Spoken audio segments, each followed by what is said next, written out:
చాలా అట్లనే పెట్టు అంతే, అట్లనే పెట్టు, అట్లనే పెట్టు, అట్లనే పెట్టురా. అది ఎగిరిందంటే మళ్ళీ మొత్తం గుళ్ళం అయితే తీసుకురావారా? నేను తీసుకురా ఉంటుంది ఒక 18.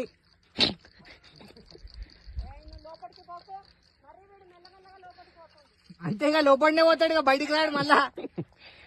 అట్లా కాదురా, నేను చూపిస్తా చూడు. చెవు మొత్తం వత్తొద్దు, ఇది ఉందా ఈ రెక్కని పట్టాలి అంతే. దానికి ఇది పడదేమో, మనం ఏం మాట్లాడుతున్నాం అప్పుడు. అరే